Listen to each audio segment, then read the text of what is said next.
There's a hidden structure inside you, an interior world pillar that doesn't tremble when the world shakes. Ancient initiates didn't call it therapy.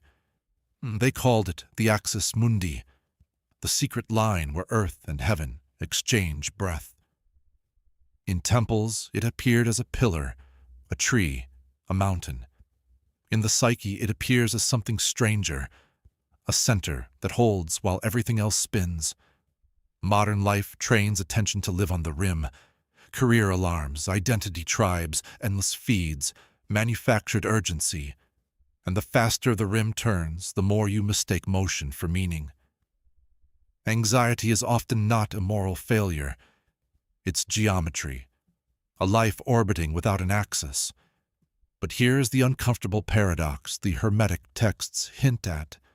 The same centrifugal chaos that scatters, you can also reveal the center you lost, if you learn to read the pattern of your own dispersion.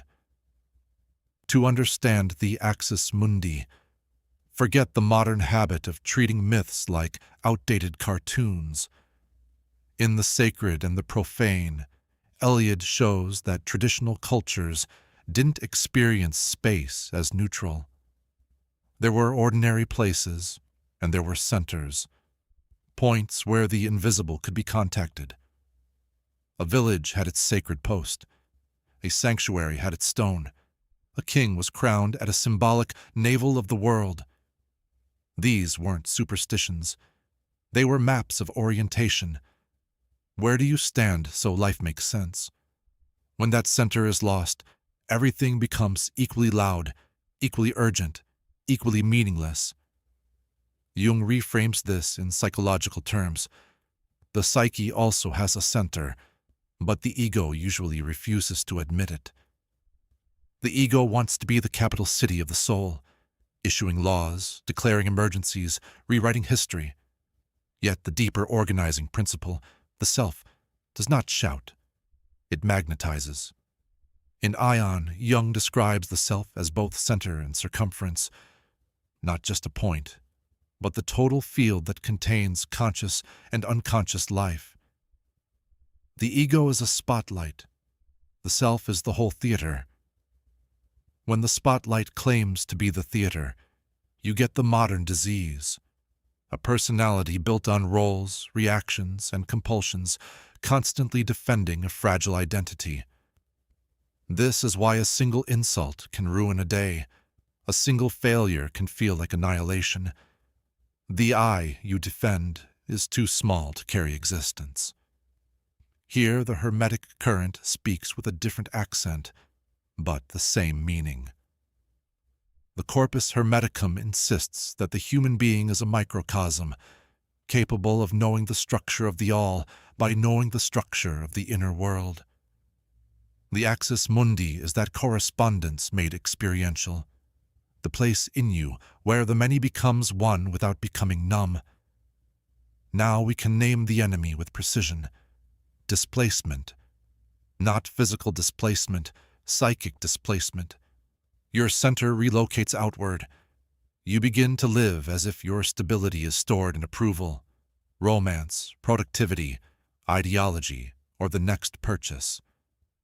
Marsilio Ficino warned that a life ruled only by external impressions becomes porous, invaded by every passing influence, like a house with no door. When your inner door is missing, anything can enter. Other people's moods, the collective panic, the invisible pressure to perform. Eliphas Levi framed it in magical terms. The will is scattered, and scattered will becomes weak will. So habits harden, addictions form, reactive patterns become fate. The strange thing is that the psyche always compensates. When you abandon the center, symptoms appear, not as punishment, but as signals. Restlessness, meaninglessness, sudden exhaustion. These are often the psyche's way of saying you are living too far from the pillar. Here's the key diagnostic. When the ego becomes the false axis, life turns into constant maintenance. You must keep the mask polished, the narrative consistent, the image defended. Jung calls this the tyranny of the persona, useful for society, lethal for the soul. In The Undiscovered Self, he warns that the individual who cannot anchor inwardly becomes easy prey for collective forces, mass moods, propaganda, moral panics. But notice the deeper implication. If your center is outside you, you are governable. Your attention can be hijacked. Your desires can be manufactured. And this is why occult traditions insist on interior sovereignty. Not to escape the world, but to stop being moved like a leaf in someone else's storm. Manly P. Hall points out that initiation always begins with a reversal.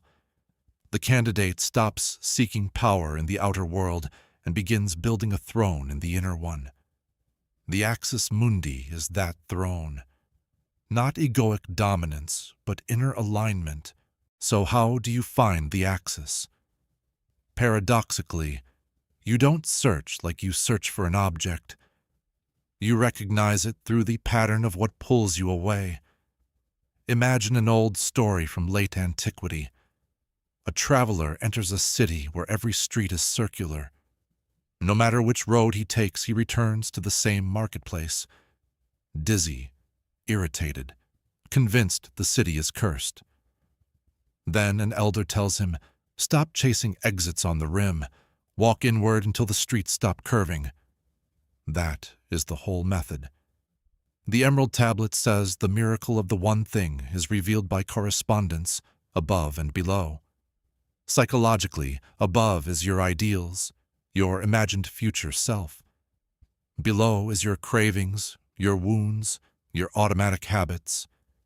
The axis is discovered when you can hold both without collapsing into either, when you can witness your impulse without obeying it, and pursue your ideal without inflating. This is why the first authentic stage is never light. It is black. The alchemists called it the NIGREDO, the moment the old center fails. Your usual distractions lose flavor. Your achievements feel thin. The habits that once soothed you begin to feel like chains. People misread this as something is wrong with me, but in sacred psychology, it can mean the opposite. The false axis is collapsing. Jung observed that when this happens, the unconscious starts speaking in images, dreams of being lost in tunnels, drowning in dark water, wandering through empty buildings. The psyche is describing a fact. Consciousness has descended beneath the persona, beneath the social self, into the raw material. In Hermetic terms, the vessel is sealed and the fire is applied. The goal is not suffering for its own sake. The goal is vacancy, an emptied center where something truer can appear. Most people fail here for one reason. They panic and rebuild the old identity faster than the work can mature. They sprint back to noise, new romance, new ideology, new obsession, anything to avoid the silent furnace of not knowing who they are. But the traditions are blunt. The center cannot be found while it is crowded with substitutes. Lévy describes magical power as the ability to sustain a chosen state against distraction. Jung says something similar without the ceremonial language. Individuation requires the capacity to endure tension without premature resolution. This is the psychological secret behind solve et coagula. First, dissolve the false structure. Then, allow a new coagulation to occur from deeper law. If you skip dissolution, your new self is just the old mask repainted. The Axis Mundi begins to reveal itself when you stop bargaining with symptoms and start asking, what false center am I protecting? Once the vacuum forms, the psyche offers a dangerous gift, encounters with the rejected opposite. Jung called it anima/animus, but don't reduce it to gender stereotypes. It is the compensatory intelligence of your total personality. If you've lived as pure control, it brings feeling. If you've lived as pure softness, it brings spine. If you've lived as pure intellect, it brings image and instinct. This is why the experience often arrives through fascination, irritation, or projection, because the ego meets what it does not own. In the language of mystery schools, this is the hierosgamos, the sacred marriage, the reconciliation of contraries. Manly P. Hall describes it as the chemical wedding that produces the inner androgen. Not a literal body, but a psyche no longer split into one-sidedness. And here, the axis becomes clearer. You don't find the center by choosing one pole, you find it by containing both. This containment is the real occult discipline. Not candles or costumes, though symbols can help, but the ability to hold opposites without acting them out. When rage rises, you neither suppress nor explode. You observe its message. When desire rises, you neither moralize nor obey. You translate it into need. Jung called this the transcendent function. A third thing is born when contradictions are consciously related. The Axis Mundi is that third thing. It is the still point created by tension properly held. Ficino, speaking in Renaissance terms, says the soul becomes healthy when it aligns with the anima mundi, the world soul, rather than being dragged by every planetary influence in the lower psyche. In modern terms, you stop being mood-driven. You become center-driven. This is how, as above, so below becomes practical. The higher aim above disciplines the lower habit, below, and the lower truth supplies the energy for the higher aim. Then comes a strange whitening, albedo, not happiness, clarity. You begin to experience brief moments of inner alignment where the world can shake and yet something in you remains unshaken. Thoughts still appear, but they no longer feel like commands. Emotions still surge, but they no longer define identity. Jung would say the self is constellated. The organizing center makes contact with consciousness. Hermetically, this is the first glimpse of the one thing inside the many.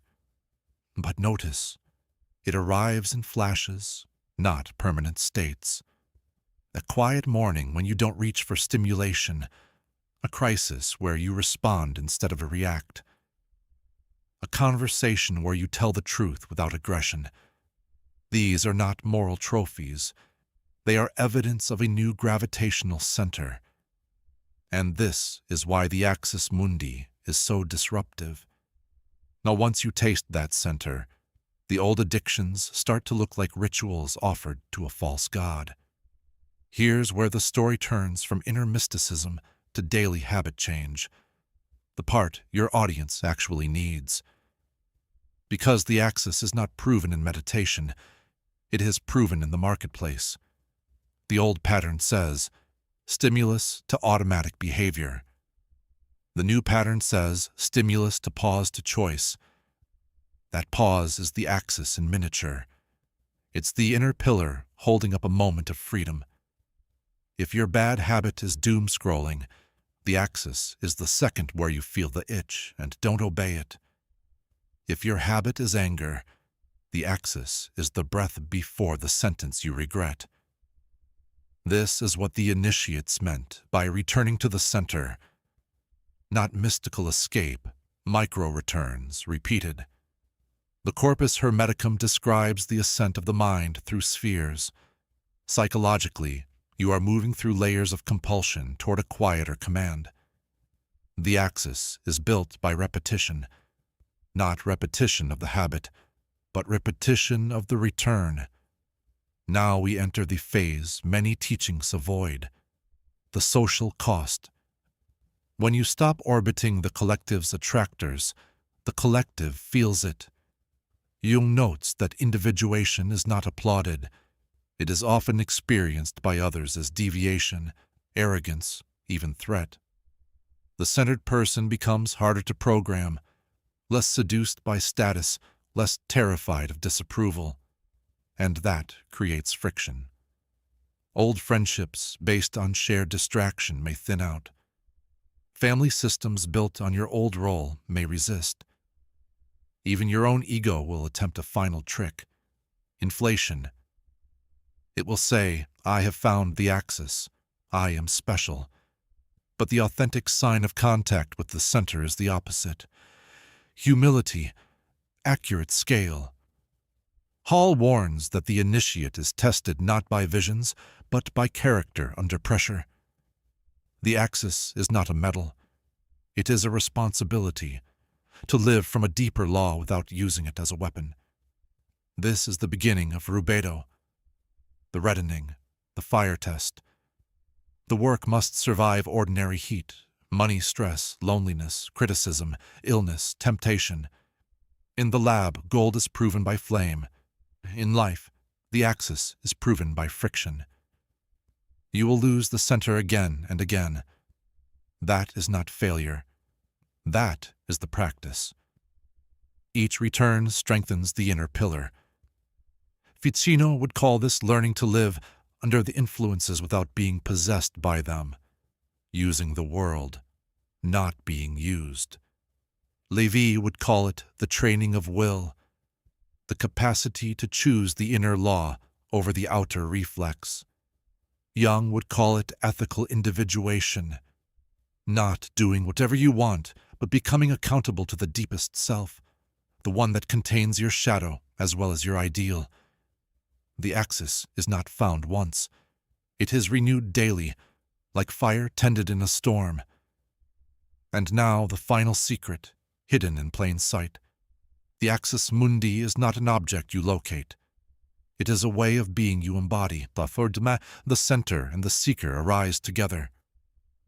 The more sincerely you return, the more real the center becomes in lived experience.